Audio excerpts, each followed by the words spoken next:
안녕하세요. 히야 한국어 히야입니다.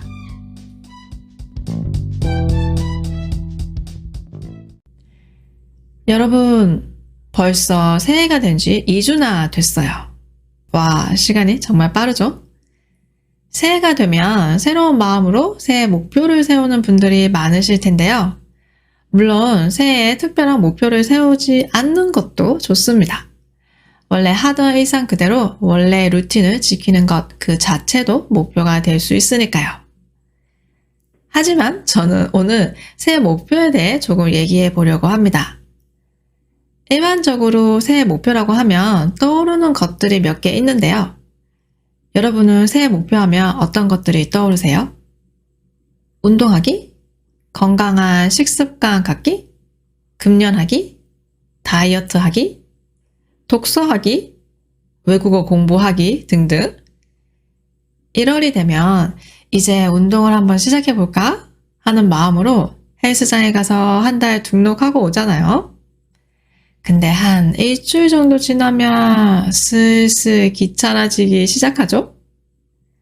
외국어 공부도 마찬가지인 것 같아요. 올해는 꼭 영어를 마스터하겠다.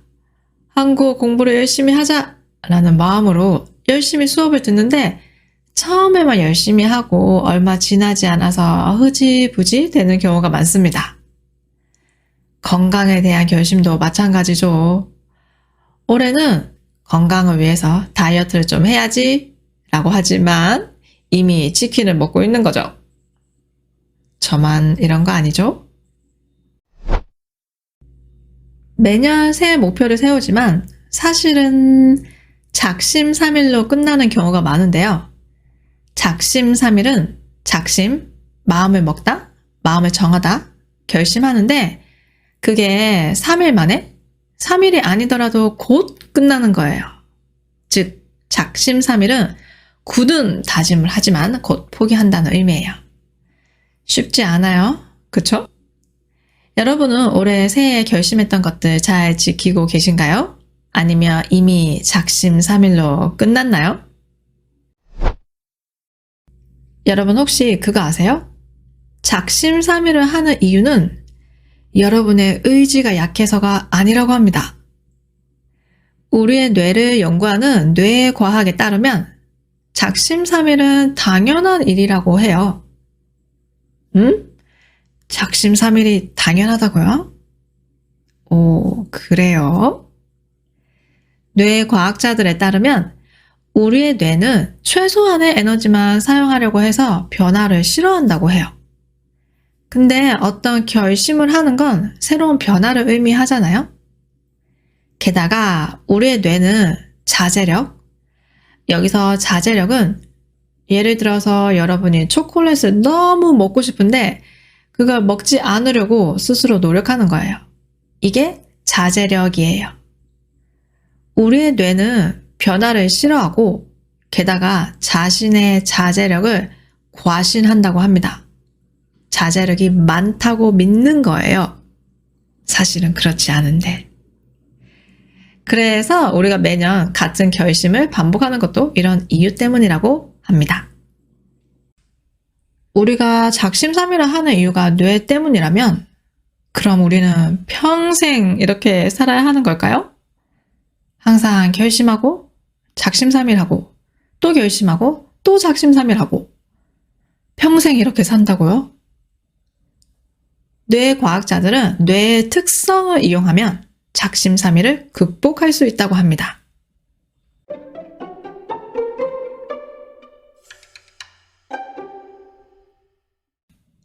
뇌과학자들이 말하는 작심삼일 극복법 1번 일단 시작하라.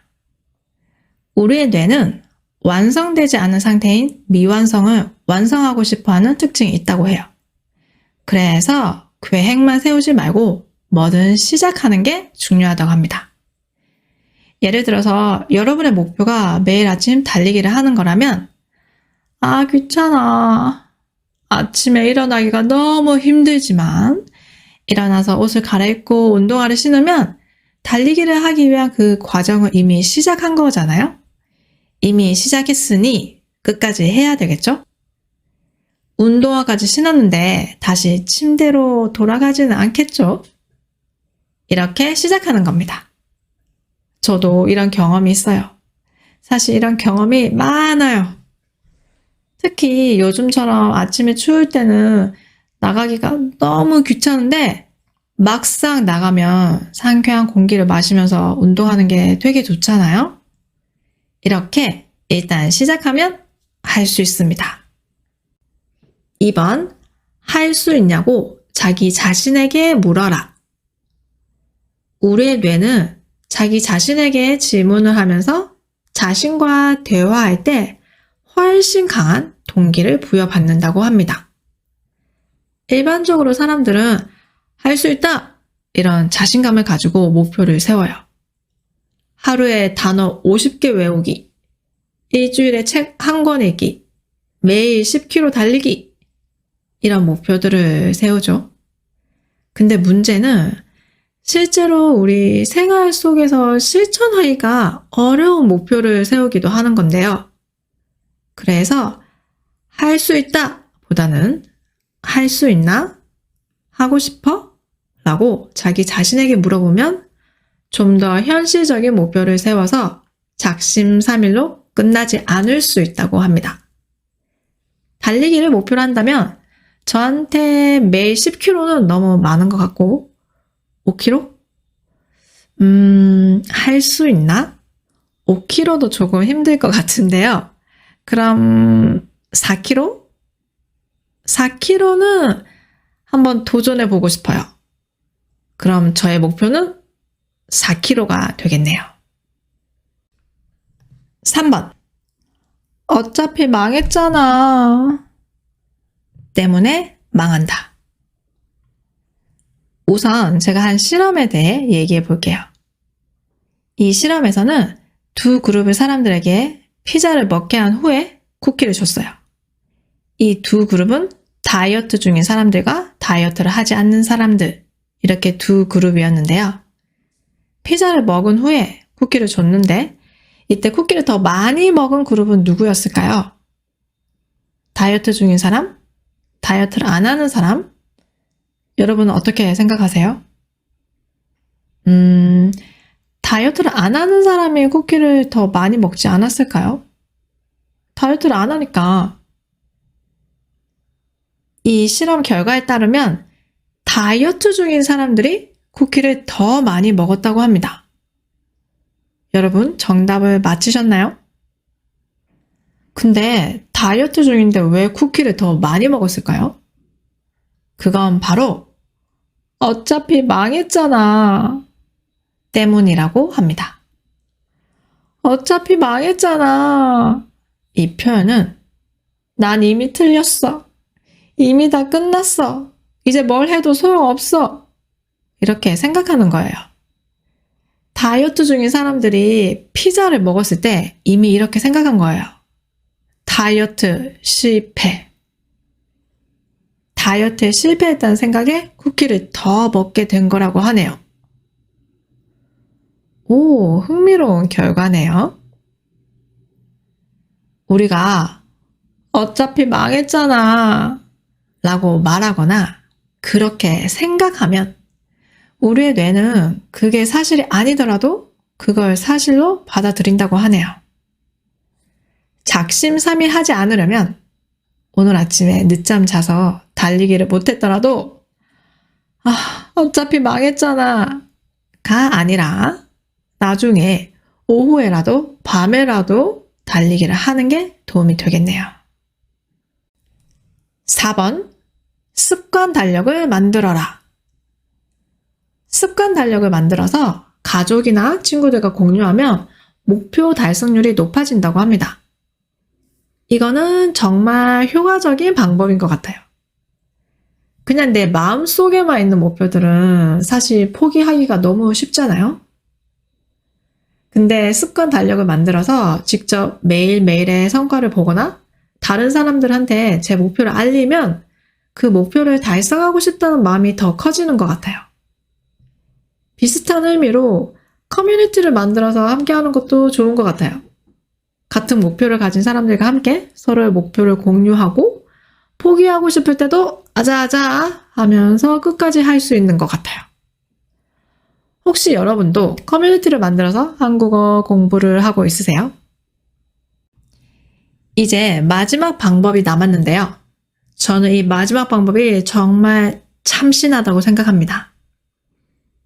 작심삼일을 극복하는 마지막 방법은 포기하고 싶을 땐 침팬지를 떠올리자. 침팬지요? 여러분이 생각하는 그 동물 침팬지가 맞습니다. 한 실험에서 침팬지에게 장난감을 하나 주고 침팬지 앞에는 사탕 바구니를 놔뒀어요. 근데 시간이 갈수록 그 사탕 바구니에 사탕이 하나 늘어나는 거예요. 이걸 본 침팬지는 어떻게 했을까요? 지금 바로 사탕을 먹었을까요? 아니면 좀 더 기다렸다가 나중에 더 많은 사탕을 먹었을까요? 좀 더 기다리면 사탕이 더 많이 생긴다는 걸 알게 된 침팬지는 나중에 더 많은 사탕을 먹기 위해서 장난감을 가지고 놀면서 기다렸다고 해요. 똑똑한 침팬지죠? 침팬지도 사탕을 먹고 싶지만 참을 수 있는 자제력이 있습니다. 저는 올해 패스트푸드를 먹지 않기로 결심했는데 맥도날드가 생각나면 침팬지를 떠올릴 거예요. 저는 침팬지보다 더 나은 사람이 되고 싶으니까요.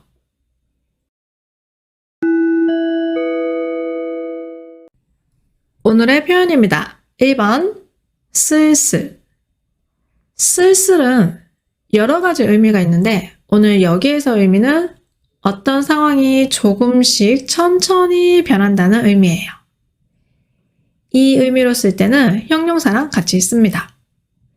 예를 들어서 날씨가 매일매일 조금씩 추워지고 있어요. 요즘 날씨가 슬슬 추워지고 있어요. 영화를 보는데 처음에는 별로 재미없었는데 중간부터 재미있어지는 거예요. 이제 영화가 슬슬 재미있어지네? 배고플 때도 쓸 수 있어요. 어느 순간 갑자기 배고픈 게 아니라 조금씩 배가 고프잖아요. 친구랑 놀다가 배고프면 이렇게 말해요. 이제 슬슬 배고픈데 뭐 좀 먹을까? 우리가 새해 목표를 세우고 오늘부터 열심히 운동해야지 했는데 일주일 정도 지나면 슬슬 귀찮아지기 시작합니다. 2번 흐지부지. 흐지부지는 두 가지 상황에서 쓸 수 있어요. 먼저 어떤 일을 시작하려고 했는데 결국 못했을 때, 아니면 어떤 일을 이미 시작했는데 결국 끝났을 때 사용할 수 있어요. 근데 흐지부지는 어떻게 끝났는지가 중요해요. 흐지부지라고 하면 여기에서 끝! 이렇게 확실하게 끝나는 게 아니라 조금씩 천천히 서서히 사라지는 느낌으로 끝나는 거예요. 그래서 그냥 그렇게 됐어. 그렇게 끝났어. 이런 느낌으로 쓸 수 있어요. 제가 작년 여름에 친구랑 같이 여행을 가려고 했어요. 우리 같이 여행 가자 라는 말을 하고 나중에 만나서 어디에 갈지 언제 갈지 구체적인 계획을 세우려고 했거든요. 근데 둘 다 너무 바빠서 만날 시간이 없었어요. 그렇게 시간이 흘러서 결국 못 갔어요. 이런 상황에서 흐지부지를 쓸 수 있어요. 작년 여름에 친구랑 같이 여행 가려고 했는데 흐지부지 됐어요. 그래서 못 갔어요. 이 표현은 사람들 사이에서도 쓸 수 있어요. 예를 들어서 아직 커플은 아닌데 서로 좋아하는 두 사람이 있어요. 아마 이 두 사람이 자주 만나서 데이트도 하고 시간을 같이 보내면 커플이 될 수 있을 것 같아요. 근데 서로 너무 바쁘고 자주 만나지도 못하고 연락도 잘 못해서 결국 흐지부지 끝났어요. 커플들도 헤어질 때가 되면 서로 연락이 줄어들면서 흐지부지 끝나는 경우가 있죠. 우리의 새해 목표도 마찬가지예요. 처음에는 뭐든지 열심히 하는데 조금 시간이 지나면 슬슬 귀찮아지면서 흐지부지 되는 경우가 많아요. 그렇죠? 3번, 어차피. 어차피는 이렇게 해도 저렇게 해도 결국 결과는 다 똑같을 거라는 의미를 강조하는 부사예요. 결과는 다 똑같을 거니까 이렇게 저렇게 할 필요 없다는 의미까지 포함하고 있어요. 예를 들어서 제 친구가 실수로 제 옷에 커피를 흘렸어요. 친구가 너무 미안해하는 거예요. 그럼 저는 이렇게 말할 거예요. 괜찮아. 어차피 오늘 집에 가서 빨려고 했어. 이 상황에서는 친구가 커피를 흘려서 당연히 옷을 빨아야 되는데 사실 친구가 커피를 흘리지 않았더라도 집에 가서 옷을 빨려고 했어요. 이유와 상관없이 저는 그 옷을 빨았을 거예요. 즉, 결과는 똑같은 거예요. 그리고 친구도 저한테 그렇게 너무 미안해할 필요는 없어요. 그래서 어차피를 쓴 거예요. 어차피 오늘 집에 가서 빨려고 했어. 얼마 전에 영화를 봤는데 이런 대사가 나왔어요. 힘들다고 울지 마. 어차피 내일은 더 힘들어. 오늘 하루가 힘들어서 울어도 내일은 힘들 것이고 울지 않아도 내일은 힘들 것이다. 결국 내일은 힘든 하루가 될 것이다. 라는 의미인데요. 여기에서 어차피는 울든 울지 않든 결국 내일이 힘든 건 똑같다. 그러니까 울지 마 라는 의미까지 포함하는 거예요. 아까 쿠키 실험 얘기를 다시 해보면 예상과 달리 다이어트 중인 그룹이 쿠키를 더 많이 먹었어요. 왜냐면 그 사람들이 피자를 먹은 후에 어차피 다 끝났어. 이제 다이어트는 의미 없어. 라고 생각해서 쿠키를 더 많이 먹었다고 합니다.